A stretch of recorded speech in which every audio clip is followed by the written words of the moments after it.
Comment bien se préparer à la première fois?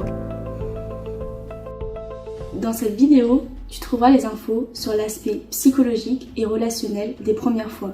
Et si tu veux des conseils pratiques, tu les trouveras dans une autre vidéo. Comment bien se préparer pour la première fois? Conseils pratiques. Tout d'abord, avant d'envisager d'avoir ses premières relations sexuelles, il est important de prendre le temps d'y réfléchir. C'est un choix très personnel. Il est essentiel de le faire pour soi et pas pour des raisons extérieures.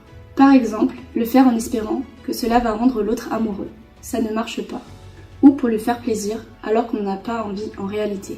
Ou encore le faire parce que les copains, eux, l'ont déjà fait et qu'on se sent exclu. Parce qu'on pense que ce serait la honte d'être encore vierge. Avoir une relation sexuelle ne rend pas plus intelligent, plus beau, plus adulte ou plus populaire. On doit pouvoir se sentir libre de ce choix. Avoir des rapports sexuels, ce n'est jamais une obligation.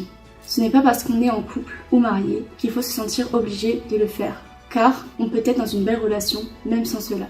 Parfois, les clichés sexistes et sexuels, notamment véhiculés par la pornographie, mettent une pression supplémentaire. On peut avoir l'impression que les hommes devraient être performants, que les femmes devraient répondre aux fantasmes masculins et qu'il y aurait une unique bonne manière de faire l'amour. En réalité, la pornographie est une mise en scène qui oublie la notion de relation, pourtant essentielle. Il n'y a pas de bonne manière de faire l'amour. Cela se construit dans la relation avec l'autre. Dans relation sexuelle, il y a relation. Et ce mot est important. Même si ce n'est pas une relation amoureuse, il faut qu'il y ait une vraie bienveillance, de la confiance mutuelle et un dialogue possible. Cela permet de parler avec l'autre de ce que l'on ressent, de ce que l'on veut ou pas, sans se sentir jugé ou sous pression. En discuter avant, c'est aussi s'assurer du consentement de chacun et d'éviter toute incompréhension. Une fois le rapport commencé, la communication reste essentielle. Chacun peut ainsi expliquer ce qu'il aime, ce qu'il n'aime pas.